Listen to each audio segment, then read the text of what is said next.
Hello, and welcome back to the club. I'm one of your hosts, Katie Hoyt, and I'm here with my bestie, the light of my life, Miss Ashlyn Clark Gober. Ash, how are you doing? I'm doing great. I'm so happy that you called me the light of your life, and that just made my day. And also, the light of your life, Susanna Gober. I got to come to your birthday dinner. Oh gosh, and it was amazing. I got actually like so many giggles out of her. You did really good. So, let's just talk about you turning 30 before we dive into the dinner Okay. itself. How do you feel? Do you feel like you've reached this new part of life, or do you feel the No, same? I'm actually like really excited. And I've said this before, even on the podcast, but like everyone says that your 30s are just amazing. So, no, I just feel excited for what's to come. I feel like there's gonna be a lot of good things coming your way. 100%. 30, I mean, you have 10 years to make it the best. So if it comes to the last second, you can throw a Hail Mary and have a midlife crisis. I could if I wanted Yeah. to. So let's hope it doesn't come to that. I'm really excited about it. Hoyt made it like so special. So we went to a wedding. Yesterday was my birthday. On the day of recording, it is June 2nd. My birthday is June 1st. So yesterday we were at a wedding. And so the day before, Hoyt like woke up, he decorated, did all this like happy birthday stuff, and he had been telling me I'm going to give you your gift that morning, and I'm like, "Okay." Can I interject? Yes. So Katie wants her gift on her birthday, which is fair. She's a very big birthday girl, and I totally respect that. I had told her like, if the time comes this year and Hoyt has not ordered your birthday present, I will be the one to text him and remind him, hey, it's coming up. Uh-huh. So she messages me that day and is like, hey, I just want you to know this is what I want for my birthday. Can you make sure that Hoyt orders it, whatever? And I was like, no problem. I already had that on my calendar. Well, he had already reached out to me about a birthday present, but I didn't say anything because obviously that's the whole, like, I'm not gonna spoil a birthday Right. present, Right. but he gave himself away that he wasn't getting her what she wanted. He said, "I have already got you something more expensive than that." So Mhm. if you could just dive into what you thought those things might be. Okay. So actually, the last time we recorded, we were sitting in these chairs before, and I was telling you, like, Hoyt told me that my birthday present is really expensive. And I said to Ashlyn, I said, if it is Eras tour tickets, tell him no because like that's insane. They're literally so expensive. Like the cheapest ones after taxes and fees, it's literally Yeah, $5,000. they're Like insane. like it's crazy. Plus we would have to travel to wherever that location was going to be at. And I told her like tell him no. And I also thought that he potentially was going to get me the caraway, like the The full set. caraway pots and pans and bakeware, like all of that. So I thought it was that. So I was like, that would be fine, like I'm hoping that it's that. Ashlyn, I guess you knew already at that At that time. time, I already knew everything, yes. Okay. So she's like, got it. I'll make sure. And so Friday morning, we get up, we come downstairs, and I wish I would have brought that over here, but it's a little bitty gift bag. And I'm like, obviously, it's not the caraway. And so I'm like, what could it be? I open the bag and it's all this tissue paper, and I pull it out, and it's like a box wrapped in tissue paper. And I'm like, surely this is not a jewelry box. Like, I'm not a jewelry girl. I've not talked about jewelry. I don't want jewelry. I'm like, surely not. I open it up. It's this little wooden box from Hobby Lobby. And inside of it is a jump drive. And so I'm like, flash drive, whatever you want to call it.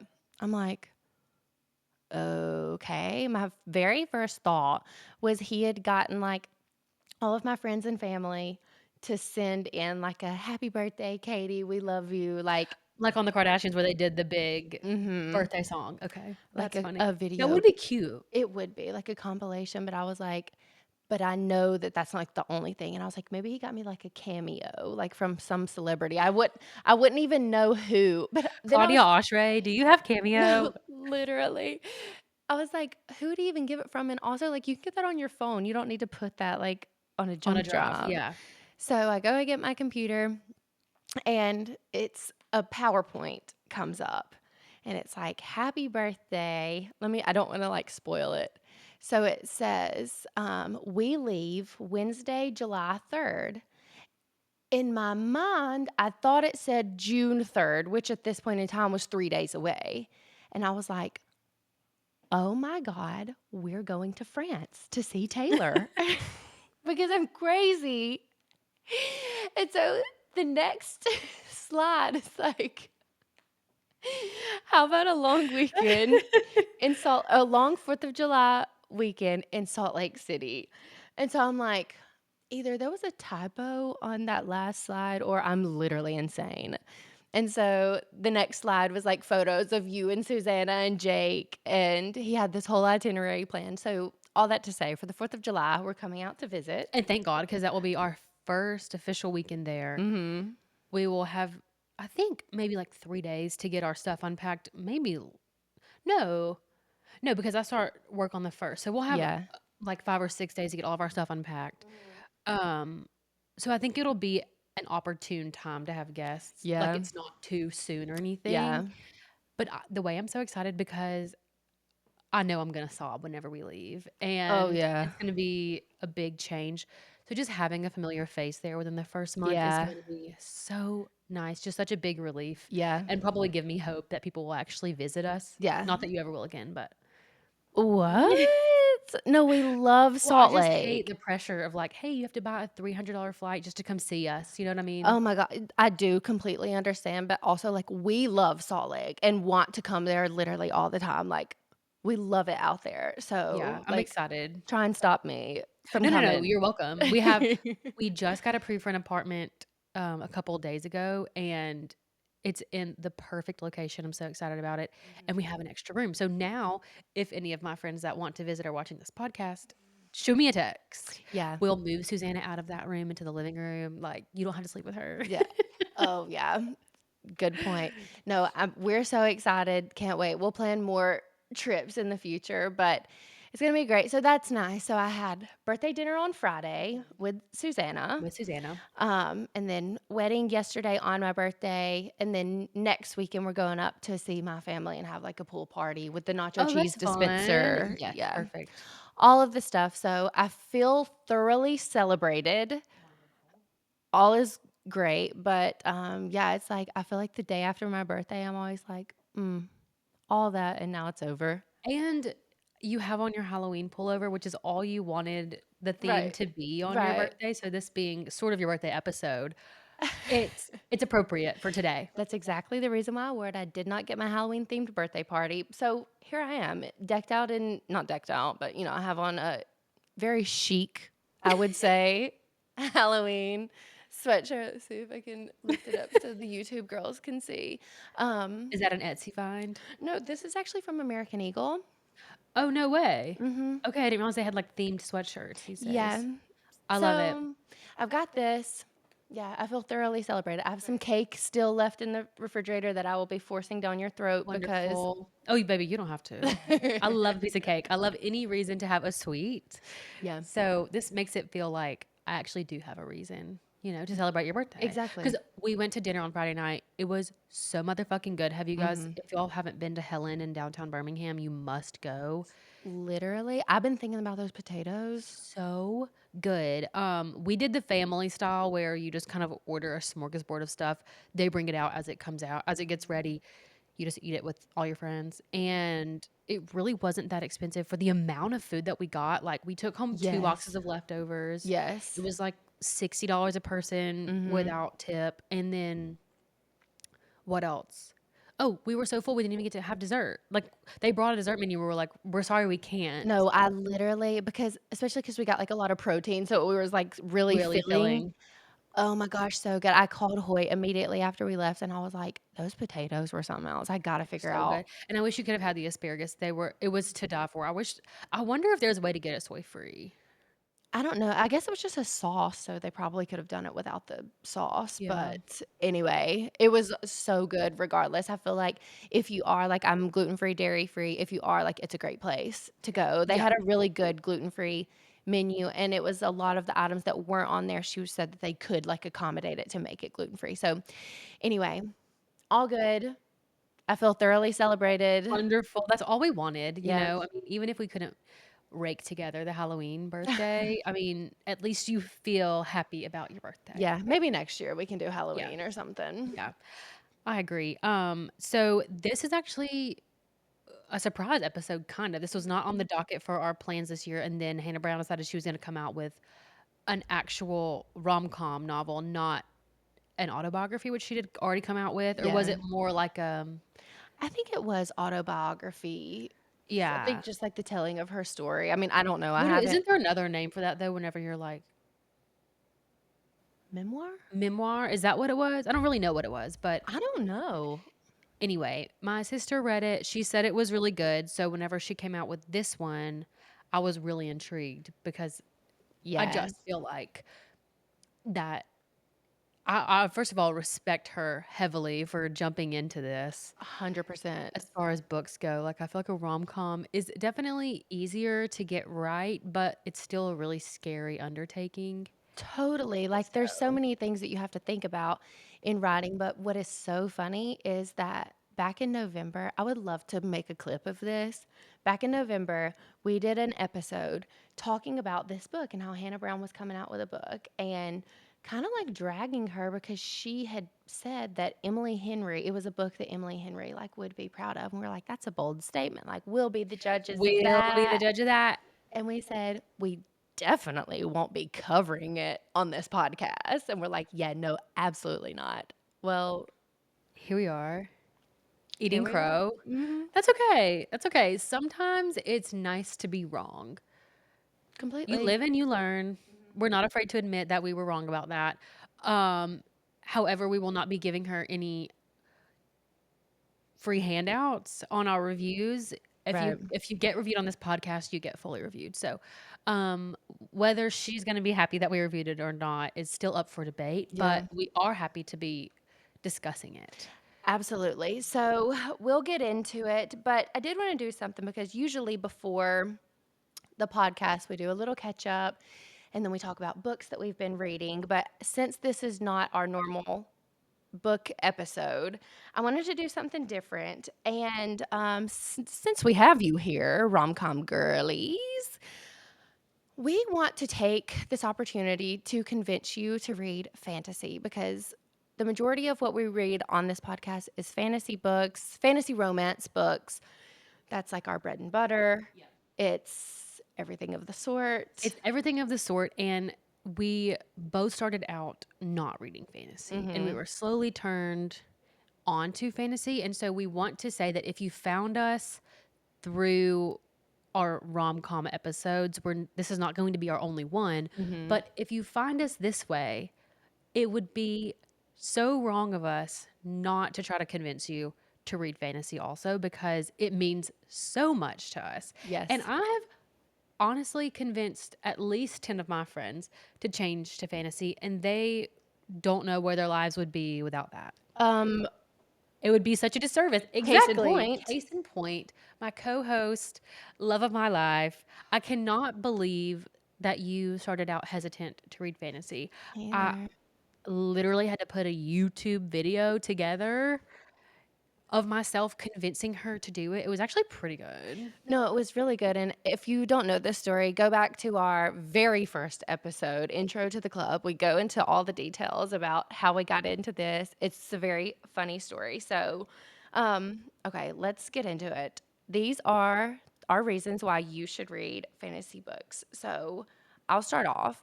First of all, every female main character is so badass. If you love women, support women, you're going to love fantasy books because she's so much better than just like your average protagonist. She is going to kick your ass, whether it's physically, like physical combat, or verbally. She will assault you.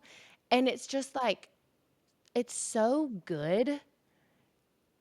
And they're just absolute queens. So that's reason number one.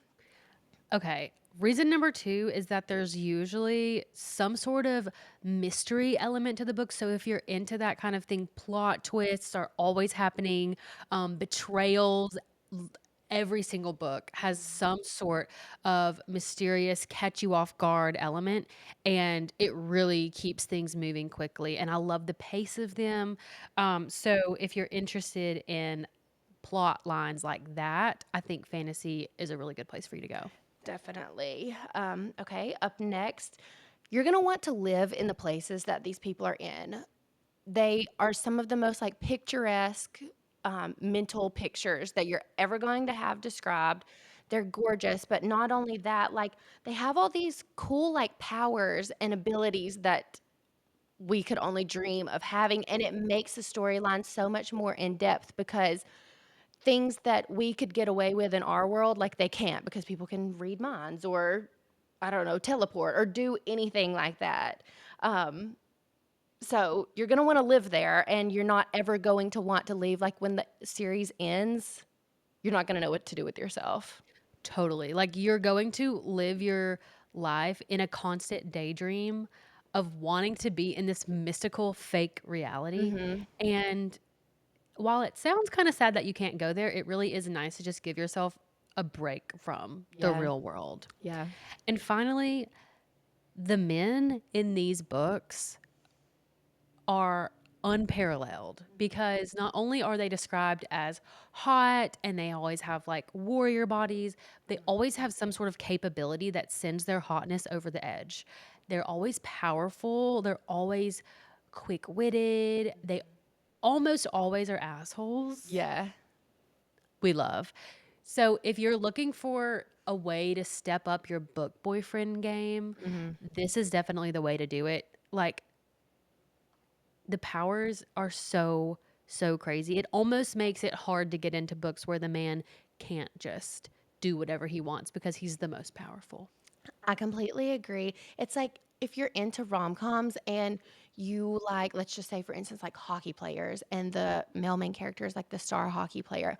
Imagine if there was someone more powerful in him in the sense that he could literally like disintegrate his brain, snap of his fingers, and because he's only a mere mortal, this man is like literally in the literal sense next level Yeah, better than him. exactly. And that's the man I want. I want the best of the best. Don't we all?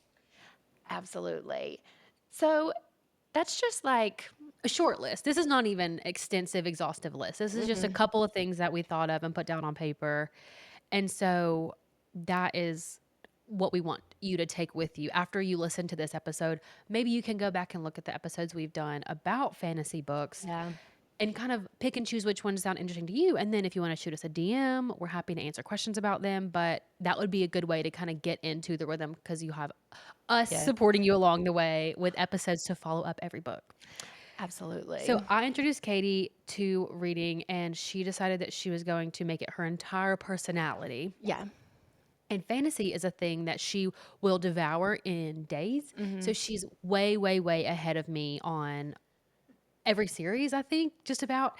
And so she's always in the know, she's always in the loop. And I wanted to get her take on which fantasy books you recommend for people who are first starting out. Okay. So I think that if you're first starting out, my like must reads obviously are anything from Sarah J. Maas. My reading order for her series has changed because of the last book that went out. So now I believe that you should read ACOTAR, then Throne of Glass, then Crescent City after that. That's a gimme. Literally everyone's obsessed. Like when I say reading these books, it will become your entire personality and you won't be able to walk away. Like you'll be obsessed for months.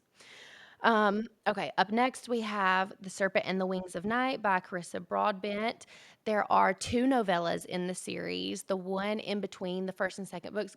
Look on Goodreads because it'll have like the reading order that you should read them in.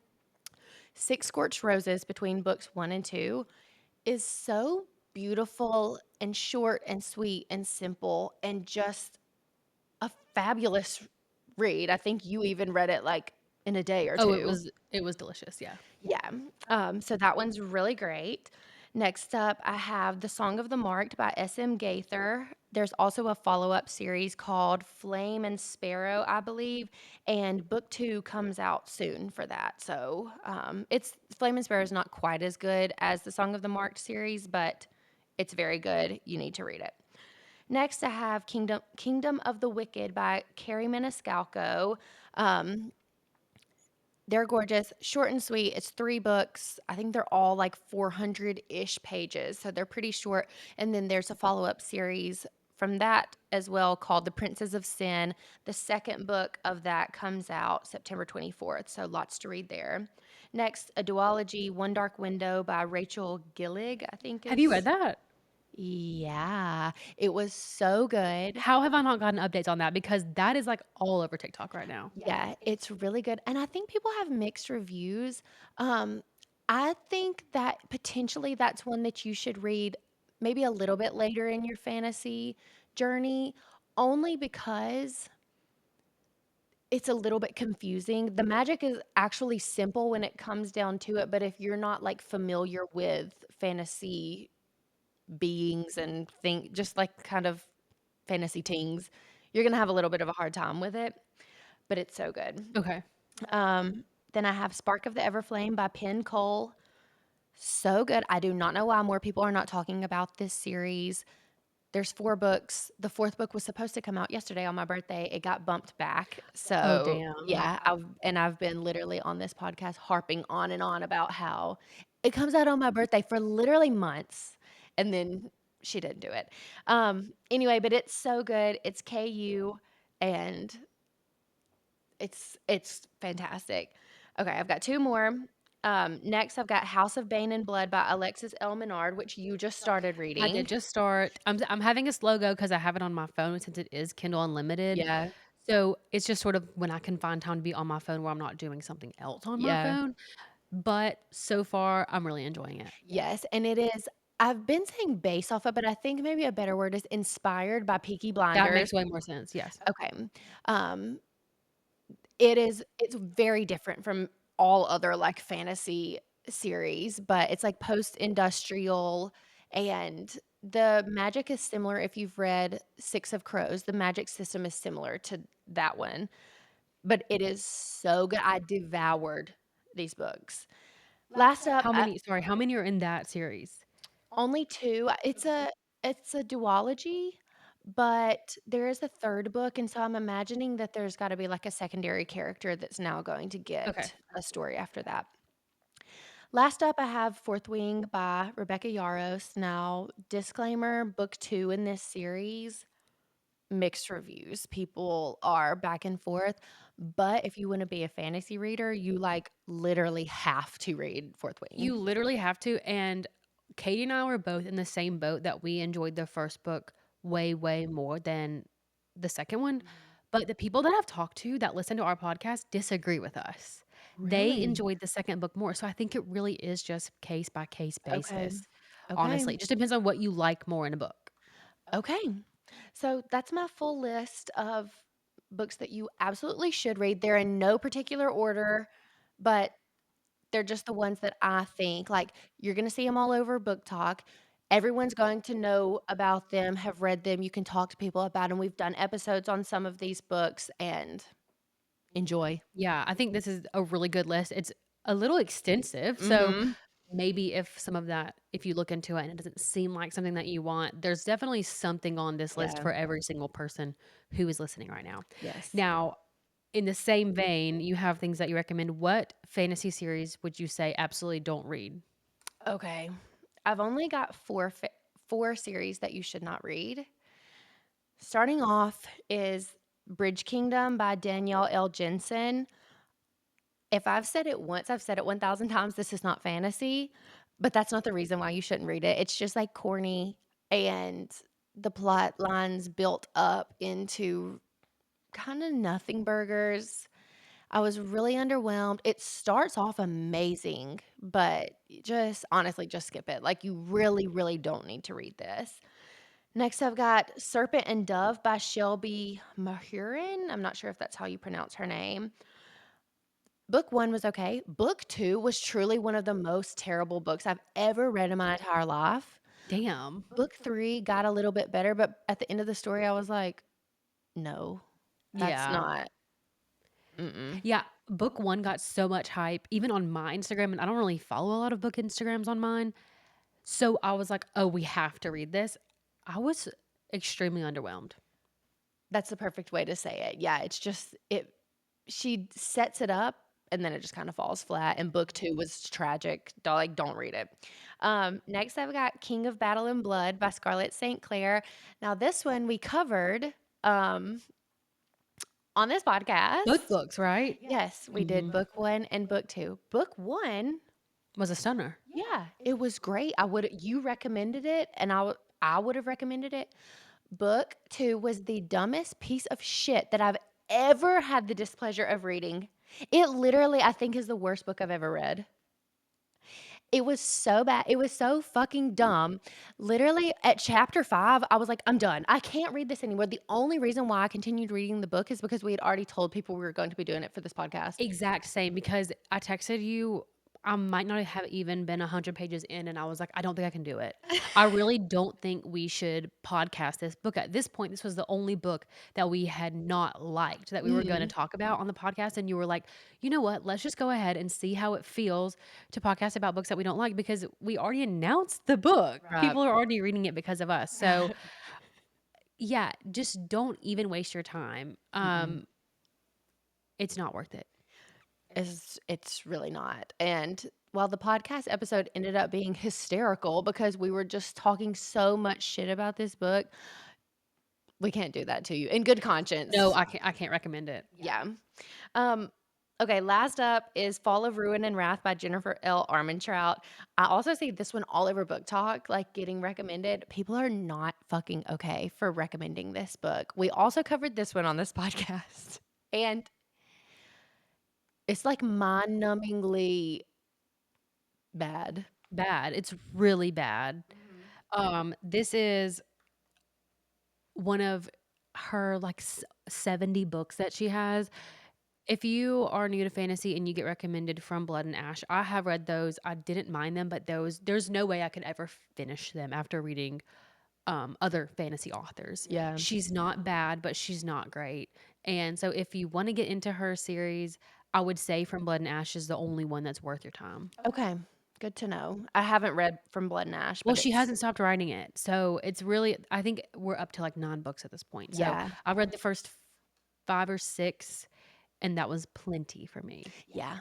So, we'll see if I ever get around to it, but that's all I've got. So, that was fun. That was a really fun little tidbit. I'm excited to see how many of you guys join in on the fantasy train after listening to your spiel. Yeah, thanks. Hopefully, like, thousands. Yes, I hope so too. Okay, so now that we've discussed that, let's move on to the book. So this is obviously covering Mistakes We Never Made by Hannah Brown, and I want to kind of gauge what is your level of investment in Hannah Brown as like a TV personality. Did you watch her Bachelorette series? So, shockingly, my husband watched, for whatever reason, Colton's season of The Bachelor, which is how I got introduced to her, and then from there, I loosely knew that she had been selected to be the Bachelorette. But you didn't watch her season? No. You have to. It is so good. Really? Yes, it's insanely good. Okay. Well, let me just say, it was my first season of ever watching The Bachelorette or The Okay. Bachelor. I'd never watched anything before that. And because of her season, I ended up watching 3 because I thought they were all going to be that good and they just really Okay. weren't. So I highly recommend it. She did really, really fumble the bag on who she chose. And so that makes it a little bit more sweet. You know, like it gets really crazy at the end. And then now in normal day to day life, like, I just see her on Instagram or her ex on Instagram, and I'm like, "Damn, how'd she fumble that?" Yikes. Okay. Yeah. So that's interesting. I've kind of just I only keep up with her just through like Instagram or seeing her or hearing stories or whatever whenever she's in the news about anything. But she is someone that I always thought like she's a nice girl. Like she's not a I don't wanna say celebrity, I don't know that I would call her a celebrity, but a famous person who I've always thought well of. I don't have any, like, Yeah, bad I feelings. really enjoy all of her content that she puts out. I think she's really funny, and she's an Alabama girl, so we have to give her props for that, for, like, kind of Absolutely. shedding light. Yes. And, yeah, I just wanted to see, like, where you were at as far as that, because obviously me and my house are Hannah Brown stans, so it was a no-brainer to pick up this book, but I did not have, like, tons of high hopes for it. Okay. So you wanna get into the author biography and the book synopsis? Yes. So I'll read the author biography. So Hannah Brown is a television personality, lifestyle expert. I'm not really What? sure how you are a lifestyle expert. Podcast host and New York Times bestselling author of God Bless This Mess. After winning Miss Alabama USA in 2018, she went on to star on season 15 of ABC's hit reality series The Bachelorette, win season 28 of Dancing with the Stars, and compete on Fox's Special Forces World's Toughest Test, where she ended up being one of two women who completed the course and outlasted the other 16 contestants, most of whom were professional athletes. What the fuck does that have to do with this book? She just really, like, took the opportunity to flex, and that's, like, the written biography, like, I didn't add that in or make that up. That's, like, I'm pretty sure it's in the back of the book. Um, Brown's authenticity and charismatic personality have captivated her millions of followers, and she continues to inspire and empower others by instilling beauty goes beyond just what's on the surface, advocating for mental health awareness and emphasizing the importance of self love. Born and raised in Tuscaloosa, Alabama, Brown currently resides in Nashville. So, yeah. Okay, great. How are you a lifestyle expert? What does that even mean? I don't know, but have you seen, like, the publicity things they've put out for her podcast, like the PR stuff? It seems like it's very much, like, self-development stuff, and I wonder if that's what she's kind of playing Okay. off of, really. But the only reason why she did self-development was because she said the N word on Instagram Live. Right. So Exactly. how does that make you an I expert? and like lifestyle, we all have a lifestyle. That's not like a Yeah, I and don't it's not a know. one size fits all, like, you can't be an expert at living. Right. Anyway, happy for her being the one person to defeat 16 people that are athletes or whatever. Mhm. Okay, so now on to the actual book synopsis. Two former debate team champions who almost fell in love years ago are now stuck together on one wild wedding weekend. When bridesmaid Emma first sees groomsman Finn, she's reminded of all the mistakes she almost made with him: the date, the party, the kiss, that night on the rooftop in New York. Each ended in heartbreak, and she would have been happy to never see Finn again. But when the bride runs away and both Emma and Finn are tasked with bringing her home in time to walk down the aisle, they end up on a whirlwind road trip down memory lane and might just fall in love along the way. Oh, they might just fall in love along the Yeah, way. that was definitely giving all the plot away. Mhm. So I'm happy that we didn't read that, but I am happy that she kept it short and didn't, like, info dump. Yeah, completely agree, and didn't tell you, like, exactly what happens. I kinda like the teaser of, like, the date, the party, the kiss, that one night on the rooftop in New York, which we'll talk about. Um, but yeah, I feel like this gives away Everything. the entire plot of the book. So, alright, let's go ahead and get started. So, we'll jump into our character lineup. First up, we have Emma, our main character. What were your thoughts about Emma? Okay. I don't necessarily love her character, and I don't really have an exact reason why, but I just know for a fact that in real life, our personalities would not be strong enough, or they would not be similar enough to be friends. I completely agree with that. She's like a little bit anxiety ridden, but she's always sort of just like throwing herself into the next thing and the next thing Mhm. and the next thing, which I don't think works with her personality. It's Yeah. almost like she's doing that against her better judgment. Yeah, 100%, I agree. One thing that was, like, really getting me, she waited way too long in the book to tell us that she had a bob haircut because the A way lob. yeah. the way this was Bryce Quinlan in my mind for pretty much until 50% Yeah. of the book. So I didn't, like, love that. I hate when they, like, take too long to tell you, like, physical descriptors, but it also reminded me, so after that, I don't know if you ever watched Glee, but there's a girl named Emma with short red hair. Then I only pictured her Oh, after that. So no. anyway, yeah, I liked her. I wish we had gotten more insight about, like, her job and get to see, like, how passionate she was about her career because it almost just felt like in the end, she still wanted to be doing that, but that wasn't kinda, like, coming through to me. It was almost like she liked what she was doing, she didn't like the place that she was doing it at, but that wasn't, like, coming through. Like, I didn't feel like she really genuinely loves this job. Like, she could have told me that she wanted to move to Dallas and switch careers altogether, and I would have believed that too. I agree with that, and it kinda falls flat for me in that aspect because I thought being an interior designer was such a cool job. Yeah. So, I really wanted to be a bigger part of her personality. Yeah. The problem was she spent way too much time talking about motherfucking cars to ever insert anything about her other interests. Such a good point. Was not vibing with the cars. No, and it's not something I can relate to on any front, so maybe that's why I didn't like it.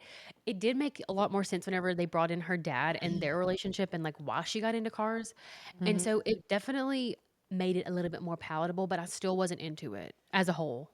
I completely agree, and I would dare to say most female readers who are going to be reading a book like this don't know or care. About cars. Yeah. Totally, that's a great point. That's So a great point. thank you. It's kind of like a niche interest to throw in, and I don't know if Hannah has an interest in cars, and that's the reason why she put that in here, but The only people I know who are into cars, A, for their, like, careers, mhm, or it's pick me. Pick Me is And took the this words out of my one mouth. was giving pick me until you Comple met her dad, which was way late in the book. Yeah, yeah, completely agree, and I guess technically it, like, kind of is Pick Me because it's almost, like, seated in this need for her dad's, like, approval and attention, and that's, like, kinda, like, their thing Yeah. together, so I guess maybe it is Pick Me, but I did not I didn't like Yeah, I that. wasn't really vibing with that. I also think that she is like a closeted emotional person. Mhm, Like, she wasn't confrontational enough to just say how she felt or approach any of her problems head on. She sort of mhm, just bottled it all up and then has it come apart at the Grand Canyon, mhm. which we can talk about that scene later. But honestly, I just wish she was more straightforward. Yeah, yeah, I agree, it's giving Enneagram 1 wing 9 Because 'cause she was definitely control freak. mhm. 100% control Control freak. freak, non-confrontational, but, like, had a lot, like, emotionally going on when she was going through a hard time, like, 1 goes to 4 when they're in stress, and so, yeah, it's just giving Enneagram 1. Yeah, she definitely was because she wasn't afraid to, like, make the list or make the plan or do the thing. Mhm. She was more afraid of her emotions about it and she just put all of that Right. under the rug. Right. Yeah. Um, so something about this book is, like, unfortunately, I feel like I have a lot of, like, shared experiences with her in terms of, like, Being God, an Enneagram 1? no. In the, like, romance aspect, Okay. like, having someone that you felt, like, a connection with, that you kinda always wanted it to play out, but it just, like, Never did. never did, and so it, like, Okay, I'll be hit getting the details on that yeah, later. yeah, and I know, like, I literally feel like I've just, like, bared my entire soul in only saying that because now I have to tell you about it. Yeah. But, Well, I already told you mine, and then you were like, "Oh, yeah." right.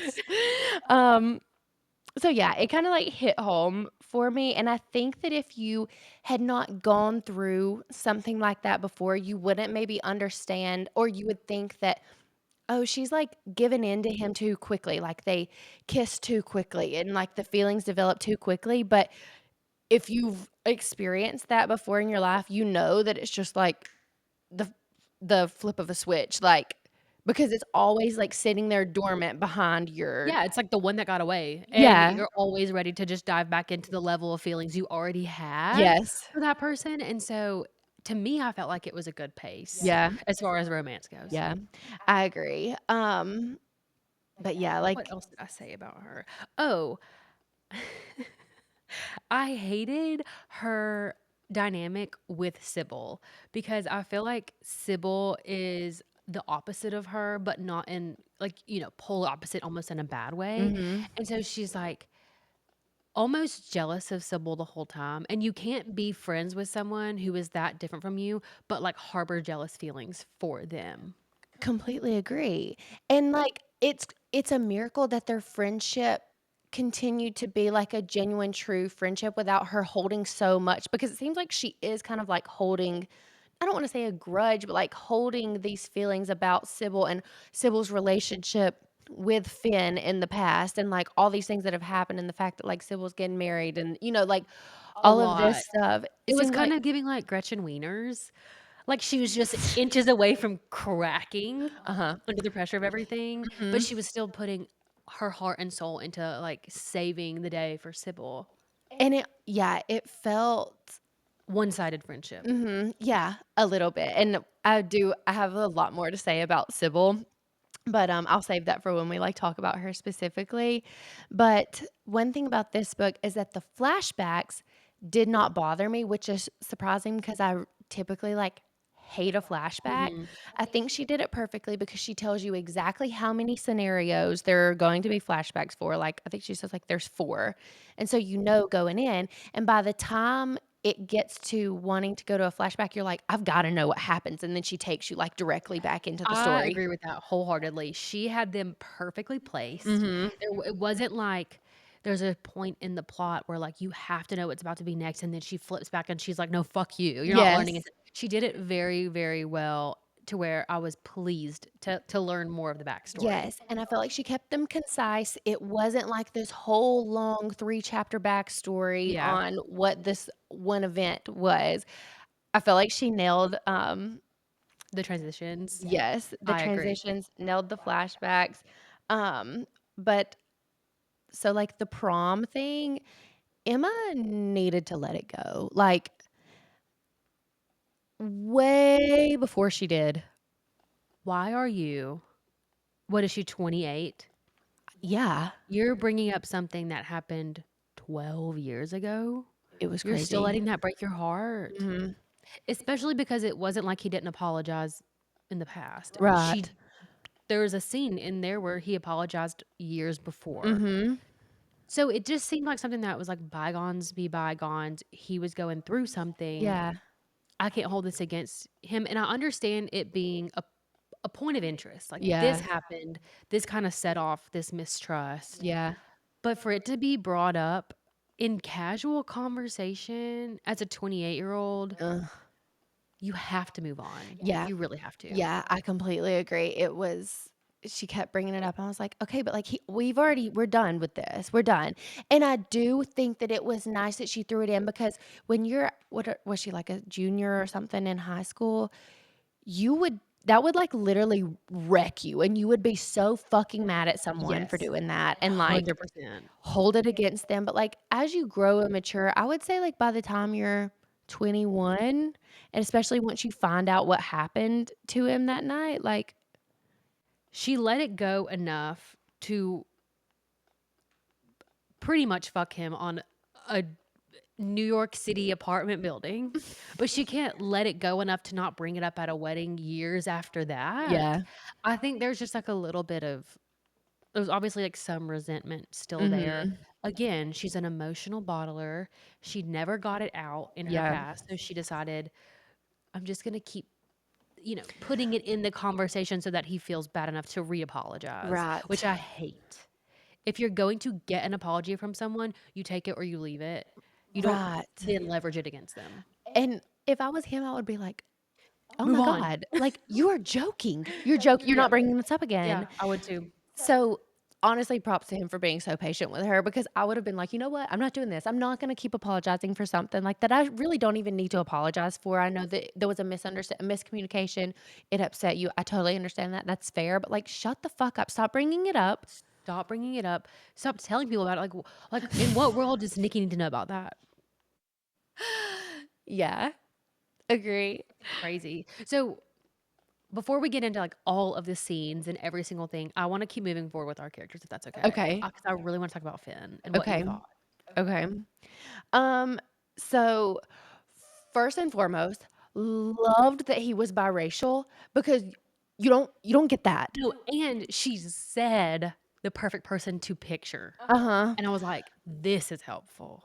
Completely agree. I loved it. Like, as soon as I read it, I was like, "Wait, no, I'm obsessed with that. I Yeah, love because that." if you've even seen a couple episodes of Grey's Anatomy, you're obsessed. 100%. So, could not have picked a perfect character to base someone off, like, Agree. looks-wise. Agree. And it's always, like, a white guy with dark hair and Yeah, jet black hair, light eyes, uh-huh. tan, muscled. Okay, Yeah. this was Uh-huh. really giving. Uh-huh. Yeah, I agree. So, love that. Also love that he was rich. Don't know what that says about me, but, like It's saying all the right things. This is what we look for. There's a very common theme amongst readers, and they want their book boyfriends to be powerful in some way, and rich is, like, Mhm. the easiest way. If you're not being fantasy, the easiest way to make you powerful in the real world books is just to be rich. Yep, agree.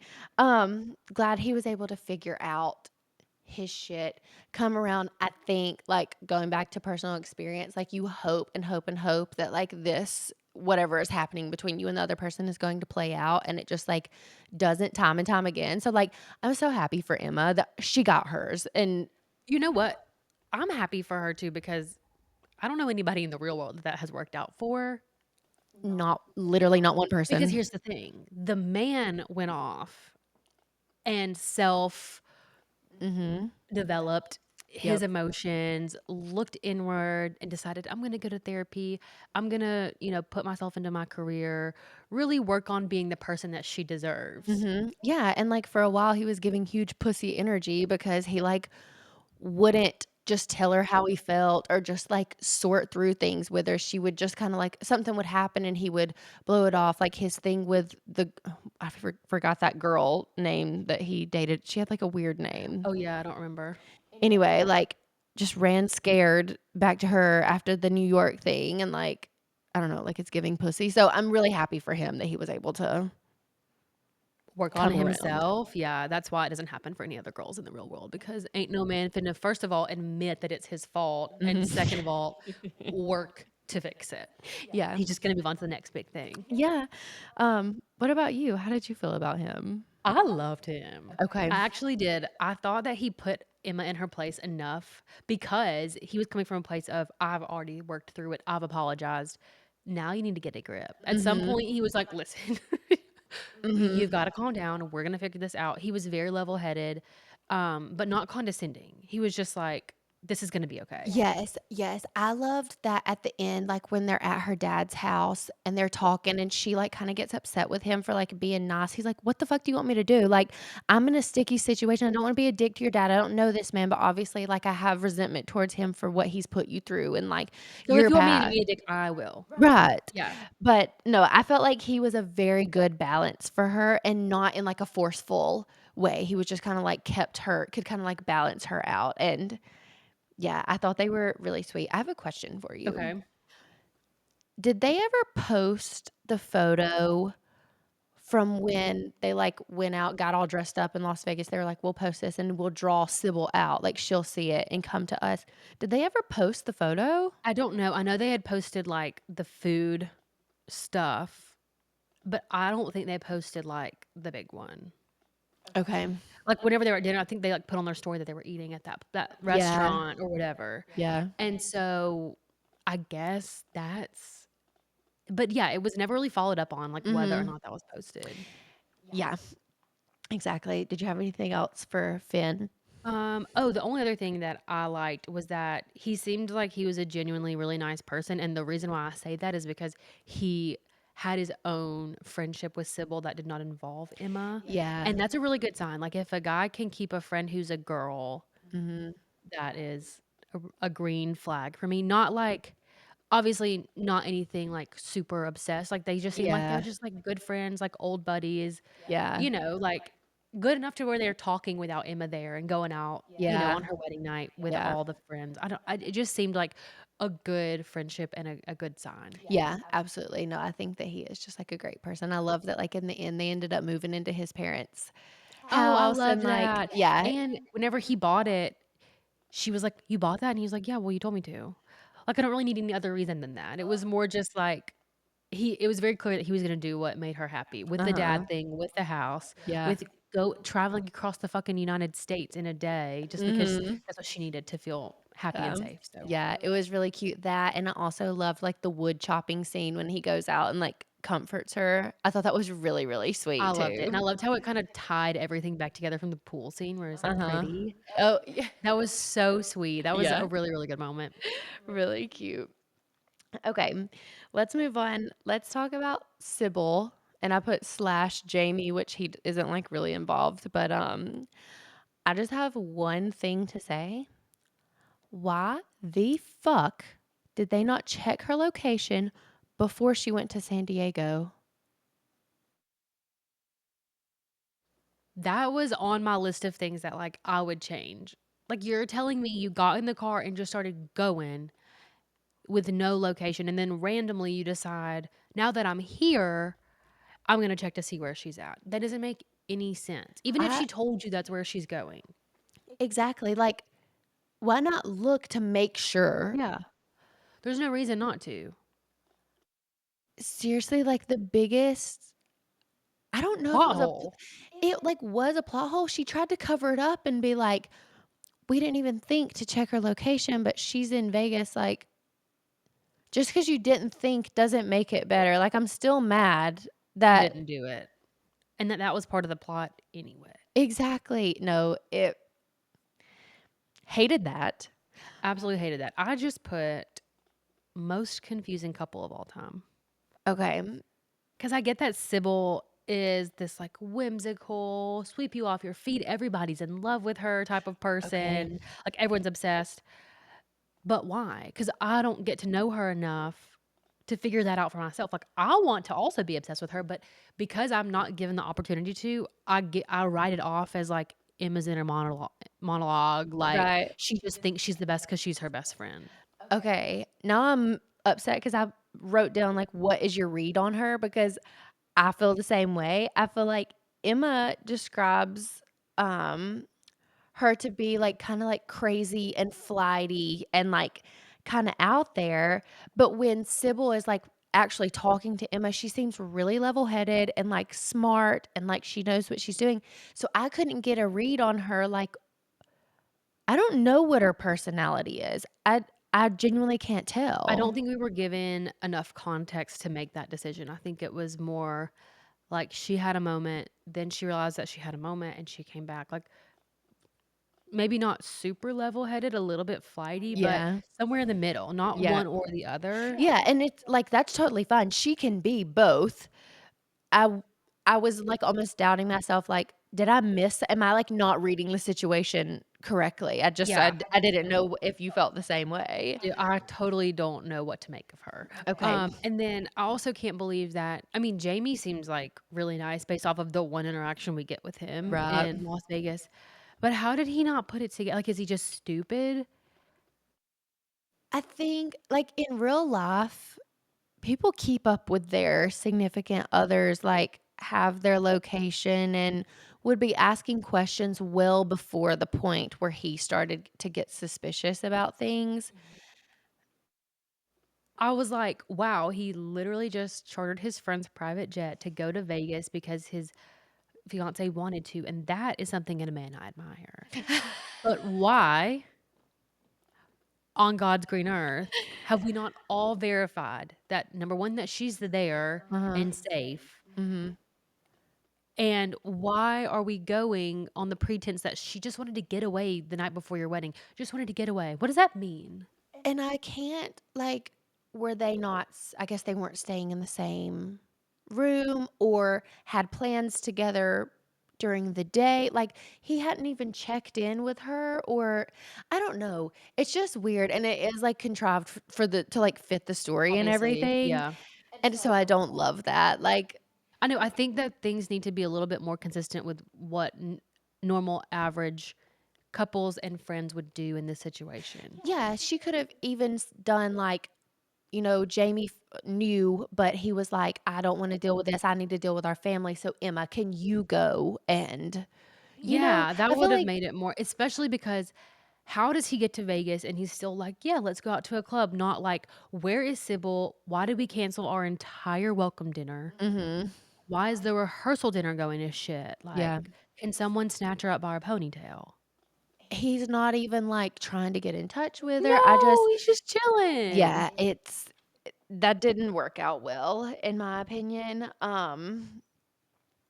but I also thought it was going to be insane. Like, I'm so intrigued when Finn thought that she was going to New Mexico to see her ex-boyfriend. I was like, "Wait, what's the story there?" Because which it didn't end up playing out, and she didn't actually go there. Yeah. But, obviously, there was something that had happened between them that he thought, like, surely enough that she was gonna actually go and do that. So, curious about that. Um, I thought that it was iconic that we didn't find out what happened at the end. Did you? I did. I did. Um, I am so curious about what the next book is going to be because What do you mean? This is a rom-com. They are typically standalone. right, but she's going to write a second book, and it's either going to be Sybil and Jamie, and they're, like, rekindling or whatever happened because we don't find out, or I thought perhaps it would be Nikki's story, and she's gonna get a man. She's definitely writing a second book. She should. I think I would read it because Oh, yeah. there are so many things that are unresolved, but, like, that's all on the negative list for me because if you don't announce, "I'm writing a series," how am I supposed to if she doesn't write a second book, No, she is. she must be. She is. I was, like, reading, and I was like, "She kinda has a lot to wrap up in the next 10 pages," and I'm like, "In the next 4 pages, like, there's a lot that has to happen." Then I'm like 2 pages, then I'm like, "No fucking way. There's no way she's not going to end this," and then it ended, and I was like I just, like, sat in silence. I was like, You don't typically get a rom-com with, like, cliffhangers, "No." plural. Right. So, yeah, it's really I'm really intrigued. I did put all caps, "Why don't we ever find out what happened at their wedding?" Mhm. Because to me, I was really invested in that. That's what the whole plot was about, Mhm. getting everyone together for the wedding, and I thought it was gonna be bridesmaid style, like, big wedding, everyone's Yeah. partying, everyone's letting loose finally, and, like, she and Finn can be together for, like, their first big, Yeah. couples event. And Mhm. no, that didn't happen. It didn't happen. At first, I was, like, so mad. I was like I think because she leads you on for so long, you're like, "What is going to happen?" And then to just not find out, I thought it was iconic. Okay, if she's writing a second book, iconic. If she's not writing a second book, I'm pissed.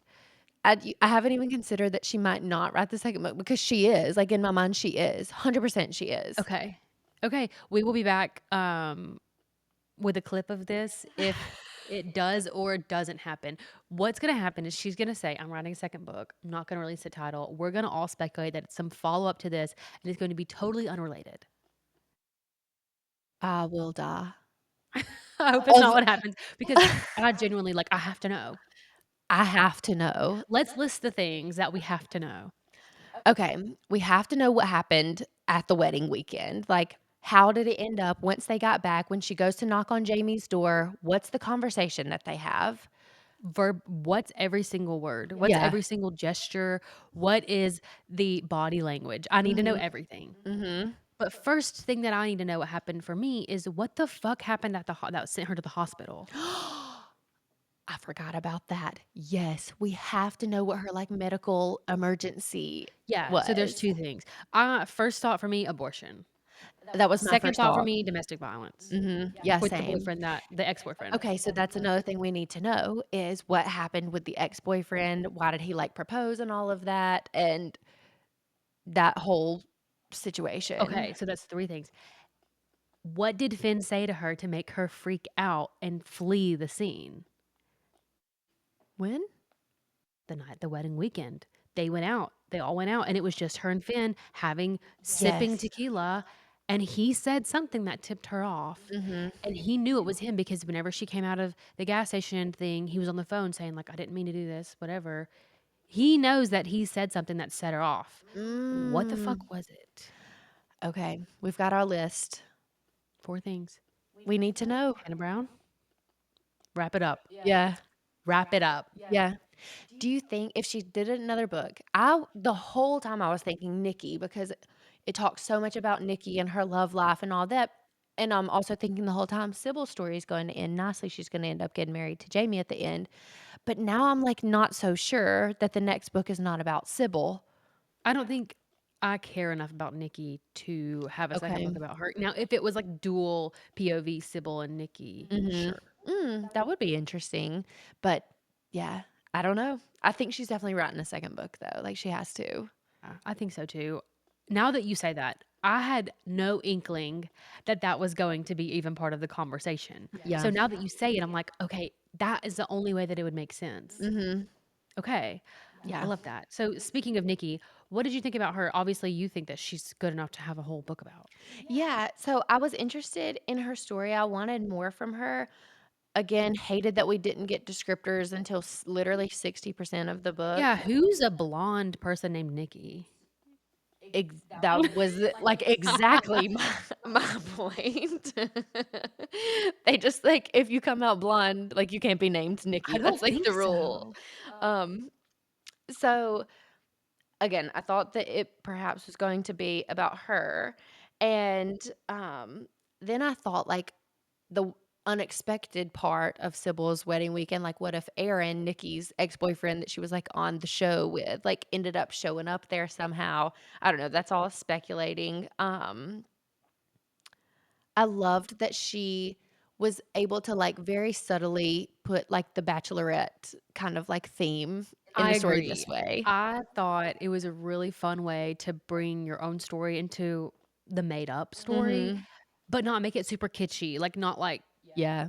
writing a book from the POV of a bachelorette or something. She just Yeah. sort of slid it in there. It was not really an issue, but it Mhm. did bring more of a fun backstory to how Nikki and her boyfriend met to me. Yeah, no, I mean, I liked Nikki, but, loved when she caught Emma and Finn making out in the elevator. That was That was iconic. iconic. Nikki really didn't play a role until Vegas, and so I think that's the reason why I felt like I don't know her that well because it was sort of middle to end of the book that she Yeah. finally made a really big appearance, but whenever she was on the scene, I loved her. I thought it was cute how, they were like, "We gotta tell Jamie at some point," and Emma was like, "I was looking at Nikki and, like, I know that she cannot lie." Like, I just think that Nikki seems really sweet, and so She Emma was does, having to, yeah. like, skirt around the truth, and then after Nikki is like, "I thought we agreed to tell it." Like, I don't know, she just seems sweet to me. I don't have that much to say about her, Yeah, she but does seem really sweet. Um, I did think so I didn't really understand exactly how she met Emma. Was it through Sybil in New I York? think so. So I think Nikki Was she a roommate in New York? I think she was Sybil's college roommate, Okay. and then that's how she met Emma. Okay, so regardless of how they met, I thought it was through Sybil, but I knew it was later in life, and what I really enjoyed was Nikki's perspective of Finn and Emma's relationship. Because 100%. she's not like, "This is the guy who fucked you over at prom." She's like, "This guy's in love with you." Yeah. Point blank, that's who he is. She said it whenever they were in New York. She knew it from the get-go, Mhm. and she pretty much predicted that they were gonna end up together, Yeah. and she was, as far as I knew, the only one. Now it did throw a wrench in my whole plan, and when at the end, Sybil knew everything. Right. But because if that was my friend, I'd be like, "Why would you not Mhm. how could you not tell me?" Mhm. But, I liked that Nikki was very forthcoming about her opinions. Yeah, yeah, just kinda like an outsider's. An insider's outsider's perspective on the situation. Yeah, I think she kinda brought, like, a nice element to the story. Okay, up next we have Willow, and I don't have that much to say about her except for, like, I love the Frenchness, love the cigarettes. That is so fucking funny. There's just, like, something chic about a cigarette. I don't care, like, I don't smoke and I wouldn't smoke, but, like No, that's the thing. It's because it's French. It's like it just seems different when it's French. mhm. Willow, though, I'm very curious because we never got any kind of inkling about, like, does she have a partner? Is she married? Because she mentions, like, sex is better or, like, orgasms are better now that she's pregnant, but Mhm. we don't know, like, was it a sperm donor? Does she have a male partner? Does she have a female partner? Like, we don't get any backstory on any of that. Yeah, so I just put that like I found her to be good comedic relief whenever we needed it, but Yeah. otherwise I'm not like super impressed with her character because I don't know her. Completely agree. It is funny though because if I would have read this book before you were pregnant, I would have been like, "Ugh, get her out of here." Now that I've, like, had a friend who's been pregnant, I'm like, "Wait, like, did you know that pregnant people are the same person That while they they're were. pregnant that they were It before is they were so pregnant?" crazy, and postpartum. It's the same Yeah, person. so I was very nervous, this is not to make this all about me, about being a mom, 'cause I was like, Uh-huh. "Ooh, now I'm a mom," but now I'm like, "No, it's really not that big of a deal." No, like, it's crazy, like, you're the same person that you used to I be. know, which a lot of people don't really follow that rule, so I think that's why we get a bad rap as Mhm. mothers. So, yeah, I enjoyed having a pregnant person. I have personally been the pregnant bitch on a bachelorette trip, Mhm. and so it was fun to kind of, like, see that, Yeah. the inclusivity. So important to include the mothers. Do you know something that I just realized, like, just thought about just now, and something that I think about probably only every, like, 2 to 3 years, but when you first started dating Jake so, like, you guys, if you don't know, I know Ashlyn because I grew up with her husband, and then y'all started dating, and then obviously you came into our friend group, and when y'all first started dating we, like, all kinda had not, like, nicknames for each other, but, like, kind of, like, we all called each other something, and so we were like, "Well, we're just gonna call you Ash," and you were like, "No, honestly, like, I don't like being called Ash, it's not like, that's not, like, a nickname for me," and we were like, Yes, it is now. "Right."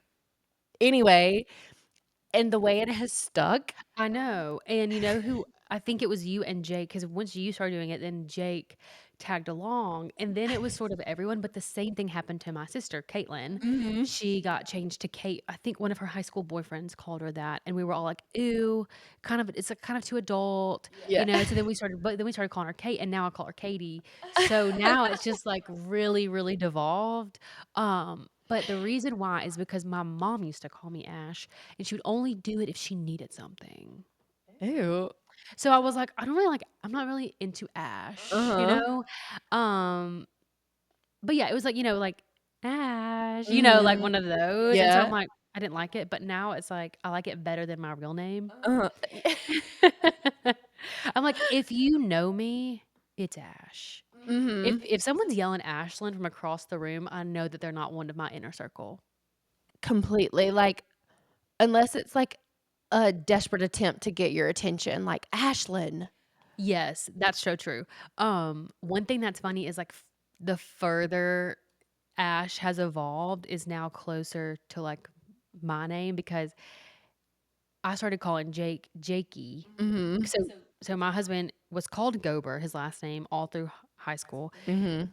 Then I called him Jacob, that's his first name, and then one of his friends started calling him Jake as a joke, and I liked it better. So then he's Jake. So then it's Jakey because it's Uh-huh. just manipulative.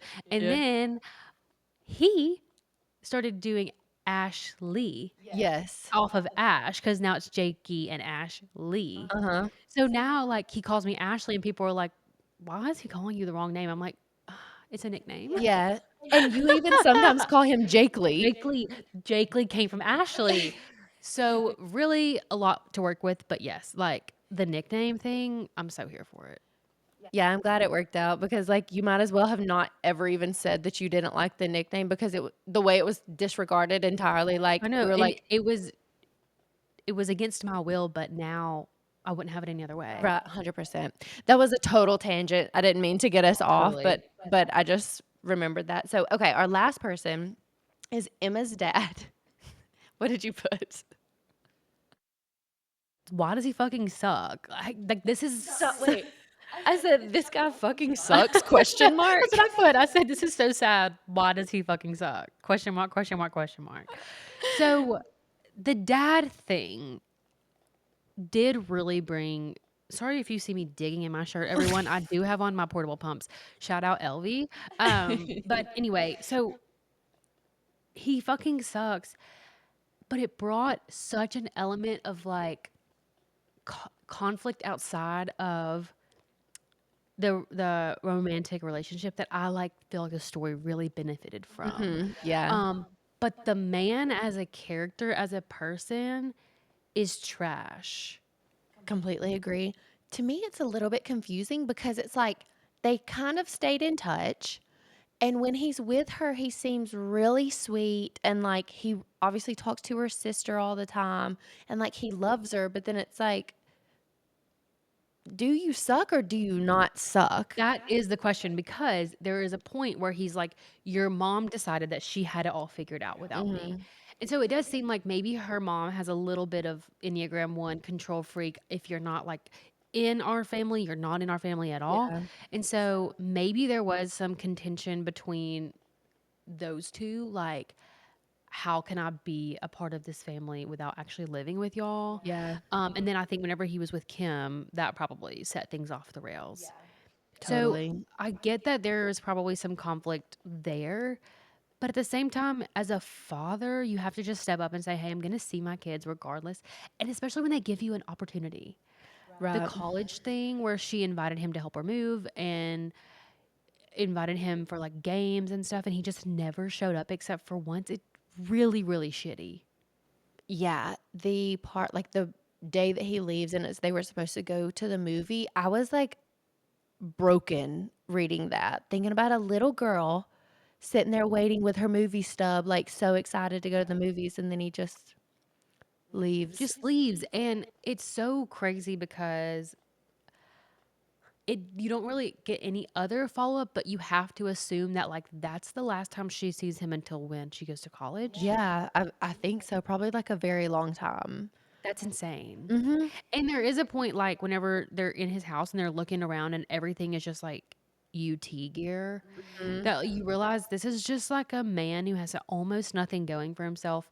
He doesn't have a wife, he doesn't have a good relationship with his kids, he doesn't know anything outside of his norm, which is just, Yes. like, football and cars. Yep. So, it does seem like you almost have pity for him in that Mhm, moment, and it's mhm. like, I can't really give him the amount of pity I want to give him because he just didn't do a good job as a Yeah. parent. Yeah, totally agree, and it's like she kind of realizes, like, "Oh, I'm, like, headed down this path of I know best," and, like, being too proud of that to, like, hear any, like, outsider's opinions or anybody else's, like, thoughts on the matter. So it's kinda like, thank God for him, like, thank God she went and saw him. Yeah, I think when I was originally reading the book, it felt really unnecessary, Mhm. the dad visit of it all. Yeah. Like, the background story of them not being in touch was helpful, but then them going to her dad's place really set like, put the story in a different, like, on a different track Yeah. entirely, so I enjoyed that it actually did happen because it's like you're forgiving someone for something that they didn't really apologize for, Mhm. and that's, like, her own self-development and growth Right. because he's kinda just like, "No, I don't I'm not gonna apologize for that." Mhm. And she obviously spirals. I would probably spiral too, Same. but not on a block of wood, probably on my dad's head. Like, you don't get to tell me at 30 years old when I haven't seen you in 20 years that you're not gonna apologize to me. Like, No, Mhm. but, I mean, obviously, he wasn't the person that opened this door. He wasn't the person that said, like, "Hey, come over." It was Right. she just barged in, and he was very nice to let them stay. Yeah. But it was just really weird, and she just kind of had to move on and accept who he is. Totally. And I think I'm kinda getting confused because of another book that we read recently that was, like, a similar father figure, but at the end, does it say if they, like, were able to work on their relationship and, like, get in touch more? Do you remember? I don't really remember the ending. I think it was more like she was just open to reaching out to him if she was in Yeah. the area or, like, because her sister has an okay, like, holidays, Yeah. speaking. I think she was more open to that Yeah. and giving him a chance as just like a human being. Yeah. 'Cause, like, Yeah. no one's gonna be perfect no matter how hard you try to make them. Totally, and I think that's really relatable, like, sometimes people in your life, you just have to, like, accept that they are the way that they are, and Especially with parents, because even if you do have a close relationship with your parents, as you grow up into your own person, you're not always gonna vibe, yeah, and you have to just say, like, "Okay, that's fine, like, you're an adult, I'm an adult, I can't parent you." right. So, you just kinda have to just Yeah, accept it yeah, and try to do your best to, like, get along with yeah. them as much as possible. Okay, unless you had anything else, I think it's time for us to play favorites. Okay. So who was your favorite character? Finn. Okay. Oh, you nothing to add? No, I mean, I guess I could expand upon it, but I feel like I already sung his praises Yeah, earlier. Like, he was yeah, really easy to like, very good male main character for me in a rom-com. There was never a point where, like, you really hate him. Like, obviously, you get mad at him over the girlfriend thing, and then, I wasn't really mad at him about over the prom thing, the pool thing, whatever. Like, mhm, he just wasn't a hateable person, so it was never really, like, enemies. But I did like that it was, like, a second chance, and yeah. he continued to hold a candle for her the whole time. Yeah, yeah, it was really sweet. I liked him too. So mine, I wouldn't necessarily say favorite, but like the intrigue is for Sybil. Like I'm desperate to know what happened at the end. Yeah, and ever since you have mentioned a second book, I'm seeing the book in a new light. Because now I'm like, because at first I was like, well, I'm not that I don't like Sybil, but I don't know anything about her, and that was a negative for me, but now I'm like, maybe that's the point. Yeah. So when you were reading this book, you were like, I'm gonna finish today. And I said, like, when you finish the book, do not say one word to me. I don't want to know anything like about how you felt about the end. And I'm glad that we waited and we could kind of because like I feel like we always agree on everything. And so Yeah. it's nice to have like kind of some Yeah. discourse. I also put that like I really liked Finn too. Just feels like relatable to me. Like people aren't ever as brave in real life as they are in books, but he felt like a guy who could be like real life. Like I feel like the male main character is always like, I would have done anything for you. Like I've loved you since we were many years old, and like he didn't do that because like in the real world, men don't do No, I that. mean, he did the hard part that men won't do, which is, like, working on himself and Right. admitting fault, but he wasn't gonna he didn't, like, have this big love bombing, like, Yeah. montage. It was more just like, Yeah. "I'm available to you now." Like, I'm actually the person that I want to be, and I want to be that for you, and if you're open to that, like, let's have a Yeah. relationship. There wasn't any, like, groveling, which usually I'm not a fan of, but actually in this case, it did work. Yeah, I wish that there would have been a little bit more drama. I felt like after they had the car wreck and then they, like, go to her dad's house, I felt like there wasn't a big, like, "Let's come back together, let's talk about what happened in the car before we, like, wrecked." I wish there would have been, like, one more conversation surrounding A it. little bit more closure about their Yeah. conflict. I agree with that. Yes. Otherwise, like, he was just a precious angel, Yeah, so loved him. okay, what was your favorite scene? Okay, so I think it's the camping scene where they just, like, had to pull over and do Uh-huh. the hammock and all of that because it leads up to them, like, actually rekindling Yeah. in a big way multiple Uh-huh. Yeah. times. Um, so I liked that, and I think it's less about the camping and more about just, like, where it sets you up for the story to Yeah. go. Yeah, because they finally, like, have a conversation at that point Yeah, in she's time. finally open to listening to one thing he has to say. And then I put as a runner up, like I really, really would have liked the Grand Canyon scene where she lets the ticket fly away, Yeah. except for then they both screamed like banshees, and that freaked me out. I had the exact same experience. I could have done without the Yeah, scream. what? It's just a little too Lifetime movie. Yeah, because like she screams and then he screams. Like it wasn't like he's just like watching you do it. He's like, I'm just gonna do that same thing. Like for what? And I'm putting Like what's he myself going through? I had not learned one thing that he's going through. I'm almost like if I was in that situation, I was with someone and they started screaming, like, I would panic, like, how do I make this situation less awkward? I And would say, you know what? I'm gonna take a few steps backward. I'm gonna let them have their space, let them air their grievances at this very large canyon, Mhm. and pretend like it never happened. I'm Never not speak about about to it I'm again. not about to go in and scream as loud as I can for essentially no reason. No, because, like, this is a scene that has stuck with me in a bad In a bad way. way. So, Yeah, it yeah. was like one of the few very, very, very cringy moments. Mhm. I agree. Okay, what about you? What's your favorite scene? The elevator makeout. I loved It was it. so, like, good and steamy and, like, it was the perfect time, like, I felt like the buildup Let's it was just so good. talk about how good everything in Vegas was.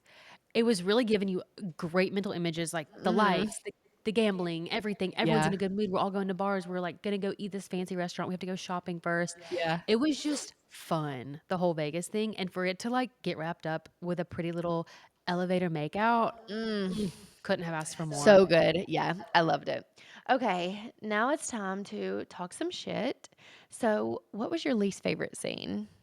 The car wreck. Like, why do we need to run our car off the side of the road? Especially you've been gabbing and gabbing and gabbing about how you're a big car guru, you love Uh-huh. cars, blah, blah, blah, and then, like, you have some weird excuse about, like, the engines in the back or something, Mhm. and it all comes down to the tire was being weird. It had Yeah. been clunking and clanking the whole ride anyway, so it wasn't really her fault, but it was just I hated it mainly because she was driving, and so now it's like, you wrecked the guy that you likes car, and you're already mad at him over a fake argument, like a not even a real substantial argument. Right. You're, like, questioning anything moving forward with y'all's relationship Yeah. already, and then as if that doesn't make you look dumb enough, you wreck his car. And on top of that, at the end of the scene, so it's like, and then like I swerved off the road or whatever, however the scene ends, you jump immediately to a flashback. That was the only time I was like, no, Yeah. no, I'm not ready for the I flashback actually was 'cause yet. I was like, "Fuck this fucking car scene." Like, why is the car wrecking? I was like, "Good, get me out of this so I don't get mad." That's totally fair. No, that's funny. Yeah. I don't know. It was just stupid. Yeah. The second my leading up to that, like, my least favorite scene also was the diner where she decides that she's gonna get all mad, like, they just fucked on the car, and then she's like, Mm. "He doesn't like me." I'm like, No, yes, he does." Oh my god, like, you just wanna scream, and it's like, use your words, just like Yeah, stop being a bottler, stop making assumptions, just talk to the guy, like, you literally have fucked him twice in the last couple hours, right. just say a sentence to him. Yeah. Yeah, that was tough. It was tough to sit It through. was, it really was. What about you? What was your least fave? Mine was the dad leaving the movie ticket, like, Oh, so it sad. really changed me on a cellular level, just I feel like thinking about a little girl, and then she waited outside for hours for him to come back, like, how traumatic, especially, like, for the mom. Now, granted, the mom, like, knew that he was leaving and all that, but, like, "Mom, you've got a baby on your hip that's crying, and your one daughter, like, won't come inside because she thinks her dad's coming back." Like, I genuinely can't even imagine having to sit through that as the mom or the child, like, that's, like, major trauma inducing. So traumatic, and I am a child of divorce, but it happened before I was able to, like, form memories, and we never my parents were never married, so I guess it wasn't really Yeah, divorce, but you know what I mean, like, yeah. But my mom did get divorced later in life from a guy that she was married to, and it's really, really weird whenever they leave the house the last time. That was, like, a lot, Uh-huh. a lot, and so for her to, like, then have to, like, come face to face with him and, like, try to Mm. broach the subject, like, I don't know how she did it. I No. don't know. No, yeah, same. I mean, it was certainly time for her to have that conversation, but yeah, that was tough. Okay, what is one thing about the plot or the book in general that you hated or would change? Okay, so all of the things that we listed earlier about things I wanted to know from the book are listed here, but now I think we include them if she doesn't follow up with another novel, Mhm. but if she does and these are answered, then this is swept under the rug for me. Okay. The only other thing I would change is the length of time that this book occurs over, because I'm not Mhm. usually a person that hates a wild goose chase, like, I like what it adds to the plot, Yeah. but I can't really believe that this all happened over, like, 72 Yeah, hours, no, maybe less. I agree with that. I felt like not it wasn't like a pacing issue. I felt like she did a good job.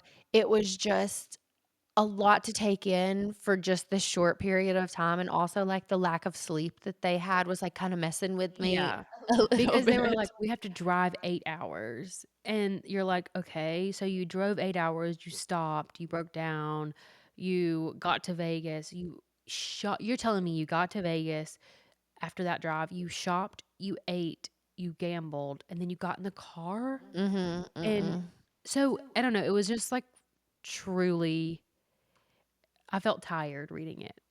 Completely agree. It was a lot, and yeah, I don't tend to enjoy, like, stories that take place over such a short period of time. I like for there Agree. to be, like, I weeks. agree. I think that this could have been made better if the couple was going to do, like, a joint bachelorette trip the week leading up to the destination Yeah. wedding, and so they were there for maybe a week, and this Yeah. all happened, like, the 2nd day or something. Yeah. Yeah. That's a good point. Also, don't forget the going to San Diego without checking her location. That's the, like That's the thing you would change? That's also on my list. that's yeah, that's definitely yeah. up there. What anything else that you would change No, or that you hate? That's the only thing you had? that's the only thing that Okay, I that's have. actually not a bad list of things. No, not at all. Oh, I forgot to say something. One of my other favorite scenes was the microphone being on when they were at that wedding and everybody heard her say, like, "Oh, I just, like, fingered an old friend." Do you know what I'm talking about? Yeah. You said it was one of your favorites? Favorite in the sense that, like, I thought it was so smart for her to write it, but, like, also I wanted to die while I was Yeah, reading that's it. how I felt. I didn't think it was smart. I thought it was honestly I feel like I've seen that in a movie or something. It felt familiar. It didn't feel like Okay, a novel okay. idea, like the Gotcha. mic's on and you're in the back. Yeah. Oh, from Gossip Girl. Um, that's what it is. Whenever she's getting married have you seen Gossip Girl? Yeah. You know, whenever she's about to marry Louis, and then she's, like, confessing her love to Chuck or something in the back, and it's literally gets aired at the wedding. I don't remember that. I watched Gossip Girl a very long time ago, and I also watched it really quickly, so I feel like I forgot half of it, I but might not be remembering it exactly, but it's similar. It's okay. very, very similar. Okay. I loved it. I thought that it was, like I liked the wittiness of her, like, "Oh, yeah, I just got fingered by my old friend," or whatever, oh but my it was god. like yeah, it was, like, very, very embarrassing. Yeah, yeah. No, So like, embarrassing. I wanted to die for her, but okay, sorry. That was a tangent. Moving on. Hot takes. Did you have any? No, well, I did have a couple, the prom shit should have been brought up way less, but we've already discussed Mhm. that, and I don't think that they should have gone to see her dad. Okay. Okay. Um, I just my hot take is that I love the ending. I thought it was That is iconic. such a hot take, like, I actually really enjoyed getting the flash forward. Mhm. Stunning work. We're all dying to know anyways, so Mhm. thank you for, like, wrapping it up and full proposal moment, like, everything was Yep. perfect on the wrap up. Yep. I still think I would prefer to know at least one of the 4 things I listed That's at minimum. that is totally fair. She left us with a lot, like So this is what okay, perfect. If I could have ended this book perfectly, if I knew she was writing a second book, I would let the wedding and what happened at the hospital go. uh-huh. But I would have a full, like, moment from The Office where Finn was confessing his love, uh, for Emma to Sybil, and she realized that she didn't think that she loved Jamie as much as Finn loved Emma, and she Okay. fled the scene because she just didn't know if she was ready for marriage or something like that. Ah, That's what I was hoping for. okay. I think that's totally fair. I think that she left us with a lot that we've gotta catch up on. But So I think the Sybil and Finn thing would have been pertinent to Finn and Emma's story, so I just yeah. think that that should have been a stone that was unturned. Yeah. Yeah. No, exactly, and, like, she just left a lot of stones Mhm. to talk about in the next book, and perhaps she could have reconsidered and given us just a couple more. Agreed. Okay, last thing, we'll give our star rating, overall thoughts, and also do chili peppers. Okay, so overall, it was not my favorite plot style because of the short amount of days, but Mhm, I very much enjoyed all the aspects. We got past flashbacks, we got New York City, we got Vegas, mhm, we got Malibu. Like there mhm. was a lot of really pretty scenery. Oh my god, my mic is being insane. Hang on. For some reason it's just like not okay. We had a lot of good scenery. We had a lot of good characters and like Mhm. funny shit that happened. I Yeah. enjoyed it. Um the only thing is there were a couple of times where I wasn't really into the writing style. Mhm. And I don't know if that was those times were Hannah Brown's unedited version or if it was like more like the other author that helped on the Yeah. book was kind of letting her writing style. Sometimes it was just inconsistent and it would stick out like a sore thumb and I really Yes. didn't like those. Yes. So for that reason, I just felt like it could have been a little bit better. But Mhm. overall, I gave it 4 stars. Okay. Chili peppers, maybe 1. There wasn't a ton. Maybe it could do 1.25 for like the pool scene. Yeah. Yeah. Um, but I really enjoyed the amount that it was. Like it was enough to make it interesting. It wasn't overbearing. And overall, like the spice was good. Okay. It was a good build up for me, like at the gambling table, in the elevator, and then there was like the extra one that was like on the car that we didn't really get to Yeah. hear about, but it was like cool to like, they were Yeah. keeping it going. Yeah. So overall, 4 stars, 1 chili pepper. Okay. What about you? I also gave it 4 stars. Okay, look at us. Yeah, I enjoyed it. I genuinely think that she did a great job. I know that she had a co-author, and so I had pretty much the same points that you have. Like, there were times where you could tell, like, this is her first rodeo, but it's hard to know which author was causing that, but I didn't feel like there was anything, like, crazy or anything that I was like, "Oh my god, this is terrible." So, overall, I thought it was good. Points off for me, I thought the sex was not, like, explicit or amazing enough, like, I wasn't fulfilled entirely by the sex scenes, and that was something, like, I needed. Mhm.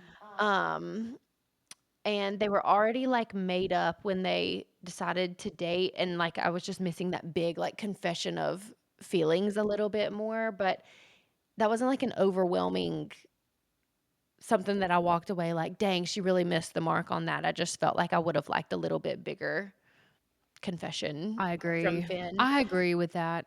I thought they had a good conversation about it, but it wasn't Yeah. really like a huge confessional. Yeah. But I don't know, I kinda liked that it wasn't so crazy because they had so much other dramatic shit going on that it was like 100%, and it was like they were kinda, like, pressed for time to mhm. have Yeah. those kinds of conversations, but overall, like, I felt myself being like, "Gosh, I don't want this book to end, I want it to, like, keep That's going," how I so felt, which is really rare for me, especially on a rom-com. completely agree. So and it probably is because We don't know anything. yes, Yeah. exactly. Um, also, she said "helluva," like, spelled Helluva. I took some points off for that. Yeah, that's fair. And then I said I said 1 chili, 1 so chili, yeah. Wow, we had the exact same rating. mhm.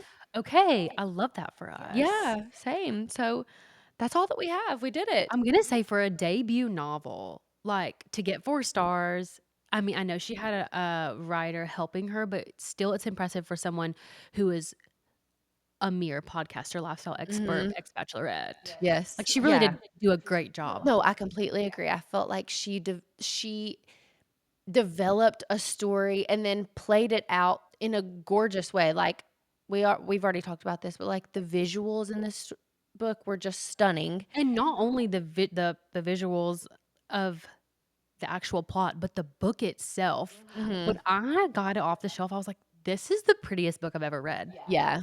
She was not playing with the aesthetics. Yeah, completely So agree. good.